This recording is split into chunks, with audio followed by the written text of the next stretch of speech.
Case सी हमने simple pendulum कर लिया. Now we take another situation that is liquid block. मतलब एक कंटेनर में लिक्विड फील्ड है, डेंसिटी रो, और एक ब्लॉक इसमें फ्लोट कर रहा है. Let's say this is a cylindrical block. Area इसका ए है, मतलब एरिया ऑफ क्रॉस सेक्शन. और इस ब्लॉक का जो टोटल लेंथ है वो एल है. ब्लॉक जब फ्लोट कर रहा है तो इसका लेंथ एक्स नॉट सबमर्ज है पानी के अंदर. Okay. Now this is in equilibrium. In equilibrium, I can say that mg नीचे की तरफ और buoyant force ऊपर की तरफ. So I can say mg. Suppose the density of the material is d. So I can write mg as a into L. This is the volume of the material into d into g. This is equal to buoyant force. So buoyant force is equal to area of cross section into x naught, that is submerged volume, into rho into g. So I can say here that LD is equal to x naught rho. Gurashish, yes, clear hai? Yes sir. Second step, we displace it by x. पानी के अंदर x distance से और हम इसे ले जाते हैं. Displaced by x.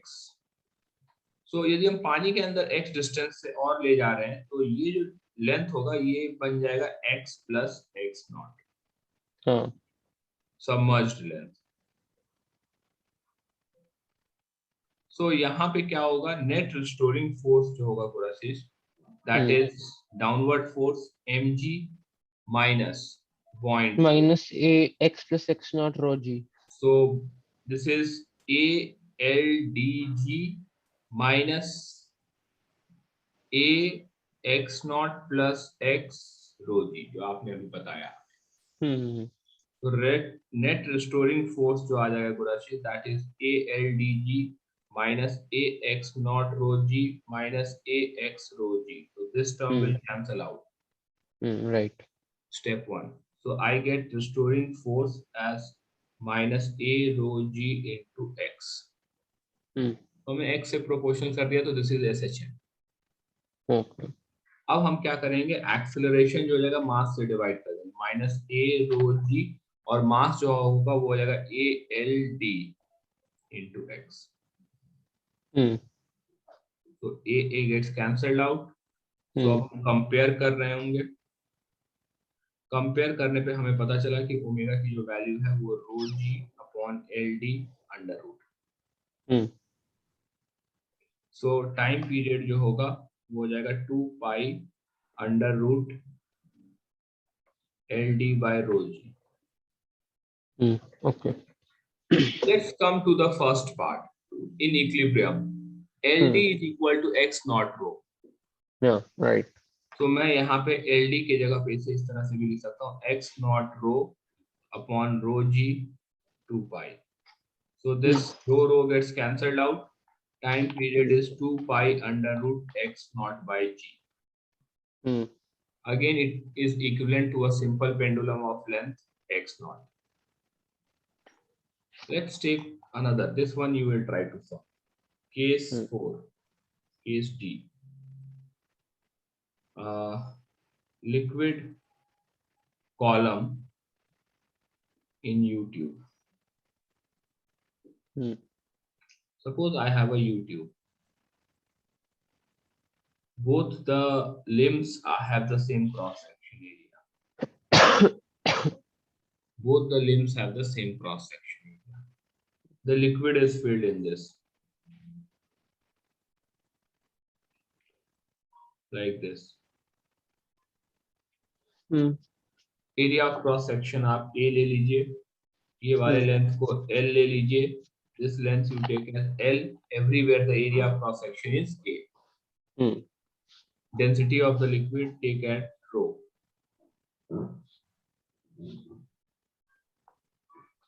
अब आपको ये प्रूव करना है कि वेदर दिस इज एसएचएम और नॉट। यदि हम लिक्विड को थोड़ा सा एक लिम्ब में डिस्प्लेस करें, दूसरे लिम्ब में राइज करेगा, एक लिम्ब में डिक्रीज होगा, और उसके बाद छोड़ दें, तो लिक्विड दोनों कॉलम में ऊपर नीचे होने लगेगा। So whether it will be SHM और नॉट, और यदि एसएचएम है तो टाइम पीरियड क्या है। आप एक तरफ डिस्प्लेस करते हैं एक्स, मान लीजिए इस लिम्ब में आप डिक्रीज करते हैं, तो इस लिम्ब में ये इंक्रीज होगा, हाँ, बाय सेम एक्स। एक्स यदि इधर नीचे गया तो एक्स इधर की तरफ ऊपर गया। So when displaced by x, जब इनिशियल सिचुएशन होगा तो हॉरिजॉन्टल डायरेक्शन में कुछ भी फोर्स नहीं है। ठीक है, ये इक्विलिब्रियम हो गया, ये इधर वाला डायग्राम, और ये हो गया व्हेन डिस्प्लेस्ड बाय एक्स। हाँ, राइट। सो इस में जो रिस्टोरिंग फोर्स होगा पूराशीष, that will be due to this liquid column. ये जो एक्स्ट्रा लिक्विड कॉलम है, इस पे नीचे की तरफ फोर्स लगाया होगा। हाँ, राइट। क्योंकि A point and B point का प्रेशर सेम होगा, because they are at the same level. हाँ, बिल्कुल। So I can say that the net restoring force is downward direction में mg of the extra column. So this is 2x into a. This will tell me the volume. Into rho into g. This is the force minus. It is opposite to x. Mg is in the downward direction. This is the restoring force. Okay. Understood? Yes.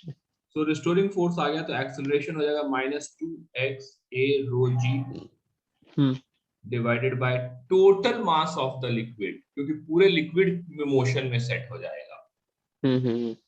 तो हमने तो prove कर दिया कि ये SHM है, क्योंकि ए से प्रोपोर्शनल, एक्स से प्रोपोर्शनल है, पहले स्टेप। दूसरे स्टेप में यदि हमें करना होगा तो total mass of the liquid हो जाएगा 2LA plus L into A into rho। Got it? So rho A gets cancelled out. So acceleration is -2g 2L plus L into x. So time period is 2 pi by omega. So this is 2 pi 2L plus L upon 2g. ये हो गया। So again this is like total length। यदि आप simple pendulum से compare करना चाहते हैं तो that will be total length of water column।